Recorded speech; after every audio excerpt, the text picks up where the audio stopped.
ചേച്ചി ഇത് കുടിക്കണ്ട. ഇതില് ചേച്ചിക്കുള്ള മരുന്ന് ചേർത്തിട്ടുണ്ട്. മരുന്നോ? എന്നത്തിനുള്ള മരുന്ന്? അത് ചേച്ചിക്ക് മാനസിക പ്രശ്നമുണ്ടെന്ന് പറഞ്ഞ് വെണ്ണിച്ചായം കൊണ്ടുതരുന്ന മരുന്നുകള് ചേച്ചിക്ക് തരുന്ന വെള്ളത്തില് ഞാൻ ചേർക്കുന്നുണ്ട്.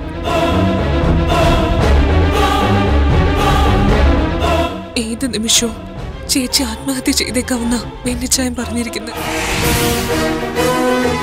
ആത്മഹത്യ ചെയ്യാനോ? ഞാനോ? ഇത്രയും വലിയൊരു ക്രിമിനലിന്റെ മുൻപിൽ എന്റെ കുടുംബത്തെ ഇട്ടുകൊടുത്തിട്ട് ഞാൻ അങ്ങ് ആത്മഹത്യ ചെയ്ത് ഒഴിവായി കൊടുക്കുമെന്ന് തോന്നുന്നുണ്ടോ നിനക്ക്? ചേച്ചി വന്നേ. എങ്ങോട്ട്? ചേച്ചി വാ.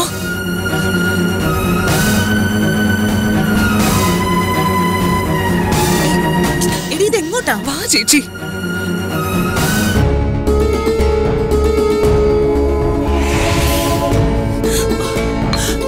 അമ്മച്ചി. എന്നതാടി? എനിക്ക് അമ്മച്ചിയോട് ഒരു കാര്യം ചോദിക്കാനുണ്ട്. എന്നോടോ? അതെ, അമ്മച്ചി എങ്ങനെ ആശുപത്രിയിലായത്? നിനക്കിത് എന്നതാ റോസ് മോളെ? ചേച്ചി മിണ്ടാതിരിക്കെ, അമ്മച്ചി പറയട്ടെ. സത്യം പറഞ്ഞാ മതി അമ്മച്ചി. അത് പിന്നെ BP കൂടിയിട്ട്. ഒരു BPയും കൂടിയിട്ടല്ല, ആ നഴ്സ് വന്ന് അമ്മച്ചിയോട് പറഞ്ഞ സത്യം. ആദ്യം ഞങ്ങള് അമ്മച്ചിയിൽ നിന്ന് മറച്ചു വെച്ച സത്യം അത് പറഞ്ഞാ മതി. അമ്മച്ചി പറഞ്ഞില്ലെങ്കിൽ ഞാൻ പറയും.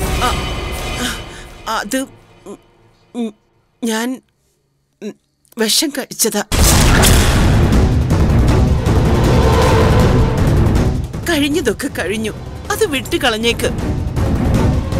അമ്മച്ചി എന്നതാ പറഞ്ഞേ? വിഷം കഴിച്ചെന്നോ? എന്നത്തിന്? എന്നിട്ട് ഇതെന്താ ആരും എന്നോട് പറയാതിരുന്നേ? ആ വിഷം ചേച്ചി ആത്മഹത്യ ചെയ്യാനായി ഒഴിച്ചു വെച്ചതായതുകൊണ്ട് ഞങ്ങൾ ആ സത്യം ചേച്ചിയിൽ നിന്ന് മറച്ചു വെച്ചു. ഞാനോ? ആത്മഹത്യ ചെയ്യാനോ? എന്നത്തിനാ ഞാൻ ആത്മഹത്യ ചെയ്യുന്നേ? അപ്പോ മോളല്ലേ ആ ചായയിൽ വിഷം ചേർത്തത്? ഏത് ചായ? കഥ അങ്ങനെയാ ചേച്ചി ഇവിടെ പറഞ്ഞിരിക്കുന്നത്. പല പല കാരണങ്ങളാൽ മാനസിക വിഷമം നേരിടുന്നുണ്ട് ചേച്ചി. ഏത് നിമിഷവും ചേച്ചി ആത്മഹത്യ ചെയ്യും. അതുകൊണ്ട് തന്നെ ചേച്ചിയെ പുറത്തു വിടരുതെന്ന് തീരുമാനിക്കുന്നു.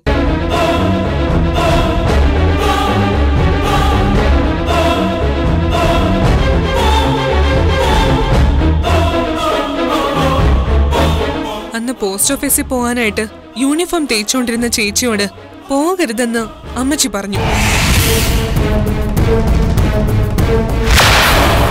അതിലെ തെറ്റി ശരിയൊന്നും എനിക്കറിയണ്ട. നീ കുറച്ചു ദിവസം എങ്ങോട്ടും പോകണ്ടെന്നാ ഞാൻ പറയുന്നത്. അതുകൊള്ളാം. വേണ്ടാത്ത തീരുമാനമൊന്നും പറയല്ലേ അമ്മച്ചി. ഞാൻ പോവും. പോകണ്ടെന്നല്ലേ നിന്നോട് പറഞ്ഞത്? അമ്മച്ചി, അമ്മച്ചിയുടെ ഒരു വാക്കിനും ഞാൻ എതിർവാക്ക് പറഞ്ഞിട്ടില്ല. വെറുതെ എന്നെ കൊണ്ടത് ചെയ്യിക്കരുത്. പൊയ്ക്കോ, എങ്ങോട്ട് വേണമെങ്കിലും നീ പൊയ്ക്കോ. പോകുമ്പോ ഒന്നെന്റെ മോൾ ഓർത്തോ, തിരിച്ചു വരുമ്പോ അമ്മച്ചി ഇവിടെ കാണില്ല, അത് ഉറപ്പാ. പറഞ്ഞാൽ അനുസരിക്കാത്ത മക്കൾക്കൊപ്പം ജീവിക്കുന്നതിലും ഭേദം മരിക്കുന്നതാ. എന്റെ പേരും പറഞ്ഞ് ആരും ചാവുകയും വേണ്ട, വീട് വിട്ടിറങ്ങാൻ വേണ്ട. ഞാൻ പോകുന്നില്ല. പോരെ?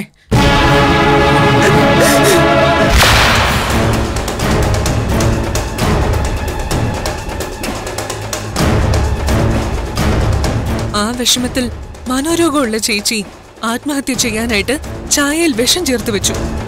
എന്നതൊക്കെയാ റോസ നീ പറയുന്നേ? ഞാൻ ഉണ്ടാക്കി വെച്ച ചായയല്ലേ നീ എടുത്ത് അമ്മച്ചിക്ക് കൊണ്ടു കൊടുത്തത്? അതെ, ആ ചായ തന്നെ കൊണ്ടു കൊടുത്തത്.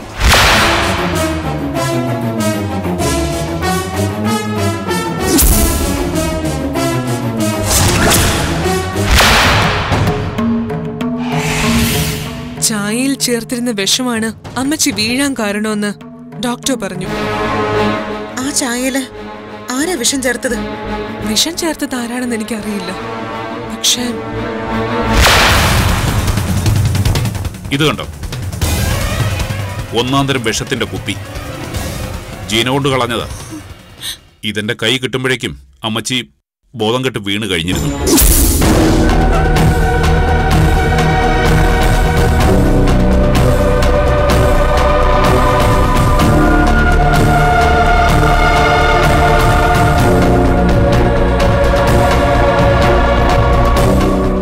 പക്ഷേ ചേച്ചി വിഷം കഴിച്ച് ആത്മഹത്യക്ക് ശ്രമിച്ചുവെന്ന് ബെന്നിച്ചായി ഞങ്ങൾക്ക് മുന്നിൽ സ്ഥാപിച്ചെടുത്തു.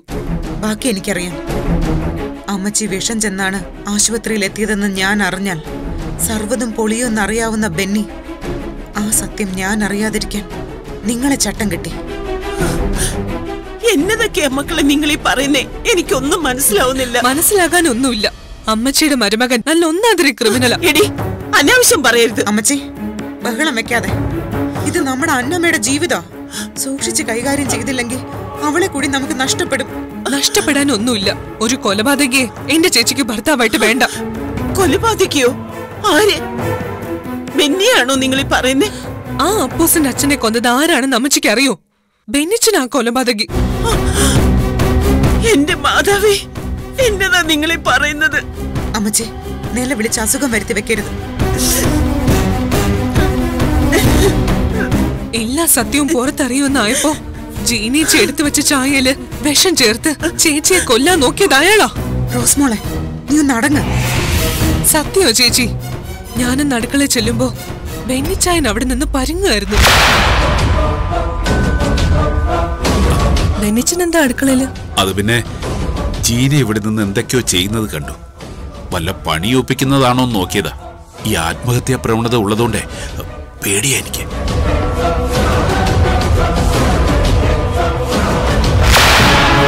നല്ല ഒന്നാന്തരം ക്രിമിനല് തന്നെയാണ്. സത്യാണോടി മോളെ ഇവിളീ പറയുന്നത്? സത്യം അമ്മച്ചി. ബെന്നിയാണ് അപ്പൂസിന്റെ അച്ഛനെ കൊന്നത് എന്നതിന് ഒരുപാട് തെളിവുകൾ എന്റെ കയ്യിലുണ്ട്. അതറിയാവുന്നതുകൊണ്ടാ ബെന്നി എന്നെയും കൊല്ലാൻ നോക്കിയത്. എന്റെ അന്നമോളുടെ ജീവിതം പോയല്ലോ മാതാവേ. ഇനി നമ്മൾ എന്നത്തിനാ ജീവിക്കുന്നേ?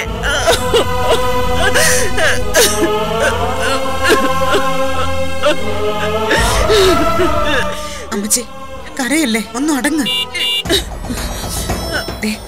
അവര് വന്നു തോന്നുന്നു. ബെന്നിക്കും അന്നയ്ക്കും ഒരു സംശയം പോലും തോന്നരുത്. റോസ്മോളെ, നീ അമ്മച്ചിയെ മുറിയിലോട്ട് കൊണ്ടുപോകും. ചെല്ലമ്മച്ചി. അമ്മച്ചി വാ.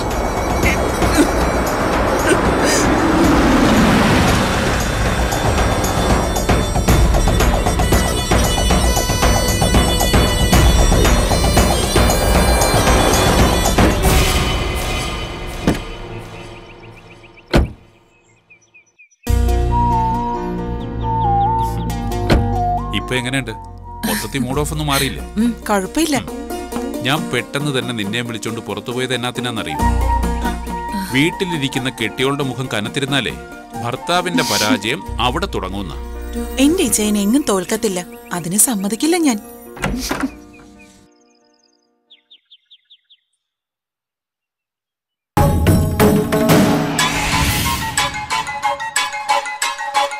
കെട്ടിയോനും കെട്ടിയോളും കൂടി ഔട്ടിങ്ങിന് പോയിരിക്കായിരുന്നു എന്ന് റോസ് പറഞ്ഞു.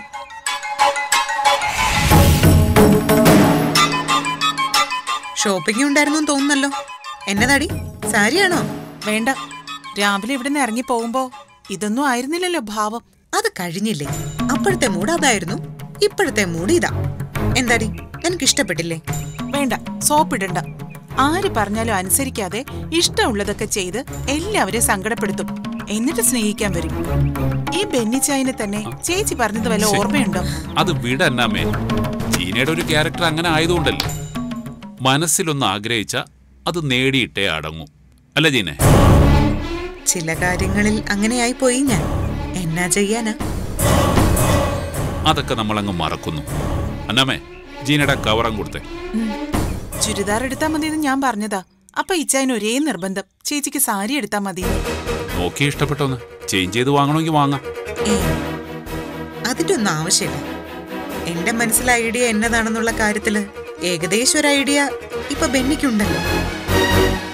അല്ല, ബഹളം ഉണ്ടാക്കി പോയ കാര്യം എന്തായി? മാലാഖക്കുട്ടിയെ അപ്പൂസിനെയൊക്കെ കണ്ടോ?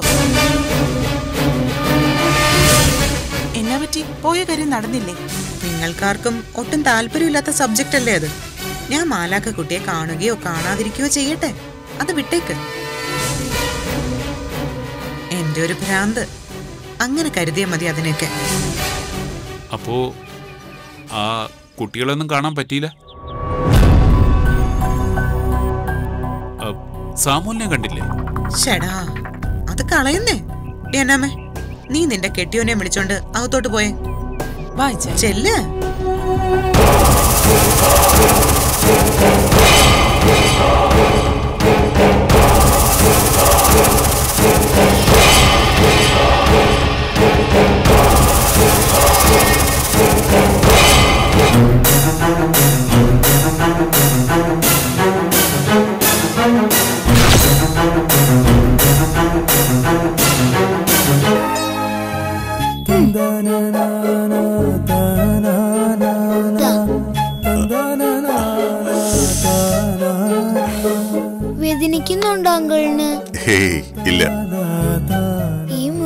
ഉണങ്ങാൻ കൊറേ ദിവസം എടുക്കും. അത് മോൾക്ക് എങ്ങനെ അറിയാം? അതൊക്കെ എനിക്ക് കണ്ടാൽ അറിയാം. മോൾക്ക് വലുതാകുമ്പോ ആരാകാൻ ആഗ്രഹം?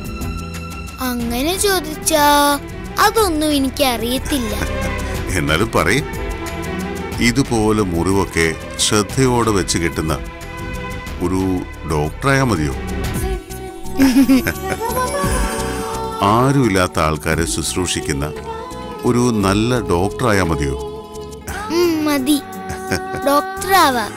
എന്നിട്ട് ഇതുപോലെ ആൾക്കാരേക്ക് ചികിത്സിക്കാം ഞാൻ. ഏഞ്ചൽ ചേച്ചി, അപ്പൂസേ,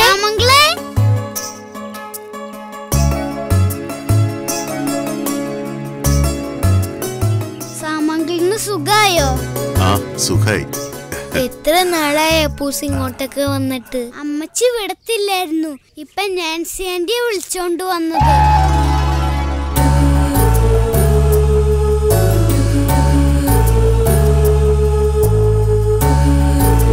എന്നാ പറ്റി? ചത്തോ ഉണ്ടോന്ന് നോക്കാമെന്നാണോ? അങ്ങനെയൊന്നും ചാകുന്നതിനോ അല്ല സാമൂല്.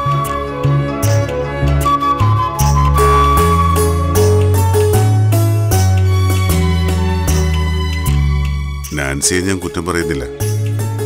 ഒരിക്കൽ ജയിലിലായി പോയ ഒരുത്തിന് സമാധാനത്തിനുള്ള സമ്മാനം നൽകി സമൂഹം സ്വീകരിക്കില്ല. സ്വാതന്ത്ര്യ സമരം നടത്തിയിട്ടല്ലോ ജയിലിൽ പോയത്. കുറ്റം കൊലപാതകമല്ലേ? ആശുപത്രി ഒന്നും പോകുന്നില്ലേ? എന്നാത്തിനാ ആശുപത്രി പോകുന്നേ? ദേ, ആ മുറിവൊക്കെ പഴുക്കുന്നുണ്ട്. ആശുപത്രി പോകുന്നതായിരിക്കും നല്ലത്. ഏയ്, അതൊന്നും വേണ്ട.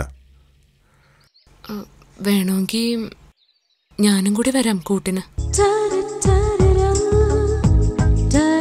കാര്യമായിട്ട് തന്നെ പറഞ്ഞേ. ഒരു ഓട്ടോ വിളിക്കട്ടെ, ഞാൻ പോയിട്ട് വരാം. വേണ്ട, ആരെയും ബുദ്ധിമുട്ടിക്കാതെ ജീവിക്കാനാ എനിക്കിഷ്ടം. വെറുതെ ഇങ്ങനെ തുണി വെച്ച് കെട്ടിയിട്ട് കാര്യമില്ല. മരുന്ന് വെക്കണം, ഇഞ്ചക്ഷനും എടുക്കണം. ഈ കുട്ടിയെ ശരിക്കും അറിയില്ല നാൻസിക്ക്. ലോകമാതാവായ കന്യാമറിയത്തിന്റെ മാലാഖ കുട്ടിയാണിവൾ. ഈ കൈകൾ കൊണ്ടുള്ള സ്പർശനത്തിന് ഭൂഗോളത്തിലുള്ള ഏത് മരുന്നിനേക്കാളും ശക്തിയുണ്ടാവും. ഈ മോളൊന്ന് തൊട്ടാ മാത്രം മതി, ഏത് രോഗവും മുക്തമാകും. വന്നേ.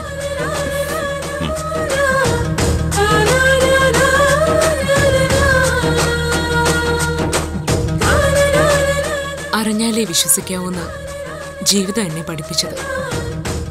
ഇപ്പൊ അറിയാം മോൾ ആരാണെന്ന്. ആന്റി മോളെ വഴക്ക് പറഞ്ഞിട്ടുണ്ട്. പോട്ടേട്ടോ. എന്നെ ആന്റി വഴക്കൊന്നും പറഞ്ഞിട്ടില്ല. കാര്യമല്ലേ പറഞ്ഞിട്ടുള്ളൂ.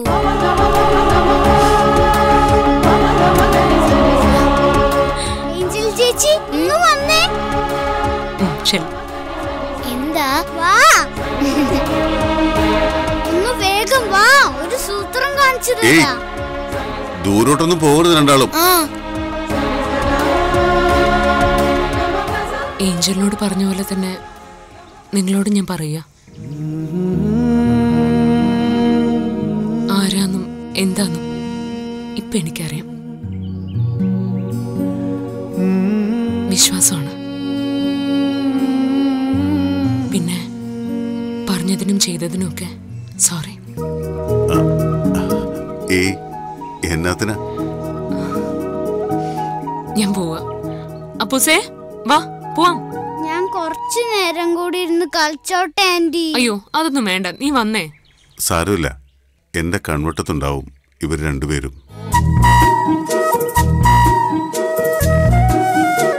നാൻസിക്ക് എതിർപ്പില്ലെങ്കിൽ അപ്പൂസിനെ ഞാൻ തന്നെ വീട്ടിലേക്ക് ആക്കിയേക്കാം. അവനെ വീട്ടിലാക്കി തന്നാ മതി.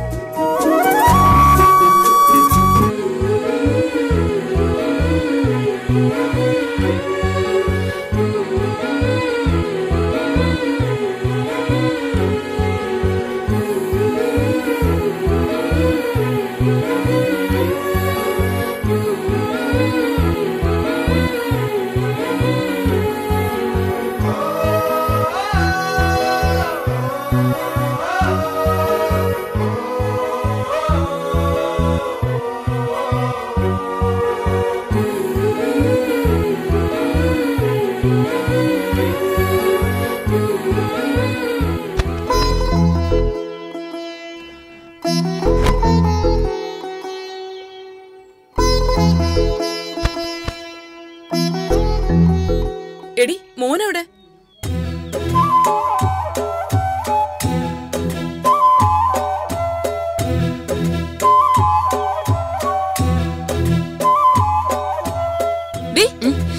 ഞാൻ ചോദിച്ച നീ കേട്ടായിരുന്നോ? എന്നതാ? അപ്പോസ് എവിടെയെന്ന്? അവനവിടെ ഏഞ്ചലിന്റെ കൂടെ കളിക്കുന്നുണ്ട്. നീ അവനെ അവിടെ നിർത്തിയിട്ട് പോന്നോ? അവിടെ അയാളുണ്ടല്ലോ, ആ സാമുവല്.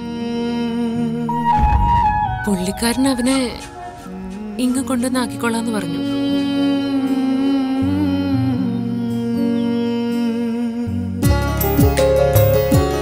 പുള്ളിക്കാരനോ? മനസ്സ് മാറിയല്ലോ, അത് മതി. ഏയ് എന്റെ ചായ, ഇച്ചായൻ എങ്ങനെ ടെൻഷൻ ആവാതെ? എങ്ങനെ ടെൻഷൻ ആവാതിരിക്കും? വെളുക്കാൻ തച്ചത് പാണ്ടാവും എന്റെ പേടി. ആ ടെസ്സനോട് കാര്യം പറഞ്ഞു. നാളെ രാവിലെ ഒരു സമയമുണ്ടല്ലോ, നമുക്ക് ആലോചിച്ച് തീരുമാനിക്കാന്നേ. എന്നെ ആലോചിച്ച് തീരുമാനിക്കാന്നാ? എൽസയുടെ മനസ്സിൽ വല്ല അബദ്ധമാണ് ആലോചിക്കുന്നതെന്ന് ആർക്കറിയാം? ആര്? എൽസെടുത്തിയോ? എന്റെ ചായ ഒന്ന് പോയിച്ച. എൽസെടുത്ത് അത്രയും മണ്ടിയൊന്നും അല്ല. പെണ്ണിന്റെ മനസ്സ് ലൂക്കാച്ചായന് അറിയാൻ മേലാഞ്ഞിട്ടാ ഇങ്ങനെയൊക്കെ പറയുന്നത്. ഇച്ചായന് കട്ടം വേണമായിരുന്നു. എനിക്കൊന്നും വേണ്ട. ഇച്ചായന്റെ ഈ ടെൻഷനിൽ കാര്യമുണ്ട്. നിസ്സാരമായിട്ട് കാണണ്ടതിന്. നീ കൂടി വെറുതെ പറഞ്ഞു പേടിപ്പിക്കല്ലേ. പേടിപ്പിച്ചതൊന്നും അല്ല, വരും വരായികളെ കുറിച്ച് ചിന്തിക്കണ്ടേ നമ്മള്? അത് തന്നെയാ ഞാനും പറഞ്ഞത്. നാളെ 10 മണിക്കകം കൃത്യമായ തീരുമാനം അറിയണമെന്നാ എൽസ പറഞ്ഞത്. നിങ്ങൾ ഒരു കാര്യം മനസ്സിലാക്കണം. ഭാര്യയും ഭർത്താവും തമ്മില് 24 മണിക്കൂറും വഴക്കാണെന്നൊക്കെ ഇരിക്കും. പക്ഷെ ഭർത്താവിന് വേറൊരു പെണ്ണുമായിട്ട് അടുപ്പമുണ്ടെന്നറിഞ്ഞാ ചിലപ്പോ ജീവിച്ചിരിക്കണ്ടെന്ന് തന്നെ അങ്ങ് തീരുമാനിച്ചു കളയും. ഒന്നും വേണ്ട ടെസേ, നമ്മൾ അഭിനയിച്ചതാണെന്നും നമുക്ക് അവളോടങ്ങ് തുറന്നു പറയാം. ഇത്രയും വരെ എത്തിച്ചിട്ട് പാതി വഴിക്ക് കൊടവടയ്ക്കാനാണോ രണ്ടുപേരോട് തീരുമാനിക്കുന്നത്? കുബുദ്ധിയും കുതന്ത്രങ്ങളും ഒന്നും ഇല്ലാത്തൊരു എൽസെടുത്തിയല്ലേ നമുക്ക് വേണ്ടത്. ഇച്ചാൻ ആഗ്രഹിക്കുന്ന പോലെ ഒരു നല്ല ഭാര്യയാക്കി എടുക്കേണ്ട എൽസെടുത്തിനെ. അതിന് നമ്മൾ കുറച്ചുകൂടെ കാത്തിരുന്നേ മതിയാവൂ. വേണ്ട, ഒന്നും വേണ്ട. പരീക്ഷിക്കാൻ വയ്യടാ എനിക്ക്. അവൾ അങ്ങനെയാ. അവളെ മാറ്റിയെടുക്കാൻ നമ്മൾ നടത്തുന്ന ഈ ശ്രമം ചിലപ്പോ തീരാ ദുഃഖത്തിന് കാരണമാവും. എന്നാ ദുഃഖിച്ചായ? ഒന്ന് ചുമ്മാ ഇരുന്നേ. എടാ, അവളങ്ങ് കയറി കെട്ടി തൂങ്ങാൻ പോയാ പിന്നെ ഞാൻ ജീവിച്ചിരുന്നിട്ട് കാര്യമുണ്ടോടാ? അവളെന്റെ ഭാര്യ. അവളെങ്ങനെ പെരുമാറിയാലും അത് സഹിക്കാൻ ബാധ്യസ്ഥനാ ഞാൻ അങ്ങനെ കരുതിക്കോളാം. ഇച്ചാനിപ്പ അങ്ങോട്ട് ചെന്ന് നിങ്ങൾ രണ്ടുപേരും കൂടി അഭിനയിച്ചാണെന്ന് പറഞ്ഞാ ഏടത്തി വിശ്വസിക്കും തോന്നുന്നുണ്ടോ? ഏടത്തി വിശ്വസിക്കണമെങ്കിൽ നമ്മുടെ ഉദ്ദേശം എന്താണെന്ന് ഏടത്തിക്ക് ബോധ്യപ്പെടണം. തെറ്റു മനസ്സിലാക്കി തിരുത്താൻ ഏടത്തി തയ്യാറായി മാത്രമേ ഇതൊരു നാടകമായിരുന്നു എന്നറിഞ്ഞാൽ ഏടത്തി വിശ്വസിക്കൂ. അല്ലെങ്കിൽ ഈ കളി ഗുണത്തേക്കാൾ കൂടുതൽ ദോഷം ചെയ്യും. ഇനിയിപ്പോ നമ്മൾ എന്ത് ചെയ്യും? ഇന്നത്തെ ഒരു ദിവസം, ഇന്ന് രാത്രി തന്നെ ഒരു അവസാന പരീക്ഷണം നമ്മൾ നടത്തും. അതിലേടത്തി വീഴും. എന്നതാ നീ ചെയ്യാൻ പോകുന്നത്? ഇവള് പറഞ്ഞ പോലെ ഒരു പെണ്ണിനും സഹിക്കാൻ പറ്റാത്തൊരു ഐറ്റം നമ്മള് എൽസേടത്തിന് മുന്നിൽ അവതരിപ്പിക്കും. അതെന്നതാന്ന് പറ. നീ ഇന്ന് ഉറങ്ങുന്നത് സോളമനിച്ചായന്റെ മുറിയില. നിങ്ങളുടെ കിടത്തോ ഉറക്കവും പോലും ഒരു മുറിയിലേക്ക് ആക്കിന്ന് എൽസേടത്തെ അറിയിക്കണം. ഈ രാത്രി നീ ഇച്ചാന്റെ മുറി കയറി കഥ കടയ്ക്കണം. നീ ഒന്ന് പോയല്ലോ കച്ച. നിനക്ക് വട്ടുവല്ലോ ഉണ്ടോ? എൽസേടത്തിന്റെ വട്ടിനുള്ള ഒരു വലിയ ഷോക്ക് ട്രീറ്റ്മെന്റാ ഇതെന്ന് കരുതിയാ മതി. നിങ്ങൾ രണ്ടുപേരും ഒരു മുറിയിലാണെന്നറിഞ്ഞാൽ എൽസേടത്തേക്ക് അത് സഹിക്കില്ല, വന്ന് കീഴടങ്ങും. അതൊന്നും വേണ്ട, എനിക്കൊന്നും വയ്യ. നീ എന്തിനാ പേടിക്കുന്നേ? ഞാനല്ല നിന്നോട് അവിടെ പോയി കിടക്കാൻ പറയുന്നത്. അത് ശരിയാവില്ലടാ. എന്റെ ഇച്ചായ, നിങ്ങൾ രണ്ടുപേരും എനിക്കറിയത്തില്ലേ? ഇച്ചായന്റെ പെങ്ങളല്ലേ ഇവള്? എന്നാലും ഒരെന്നാലും ഇല്ല. ഇത് നമ്മൾ അങ്ങോട്ട് ഉറപ്പിക്കുക. ഒരു ലാസ്റ്റ് ചാൻസാ, അതെനിക്ക് വിട്ടേക്ക്. ഇന്ന് രാത്രി എൽസേടത്തി ഇച്ചാന്റെ കാൽക്കൽ വീണിരിക്കും, അതുറപ്പാ.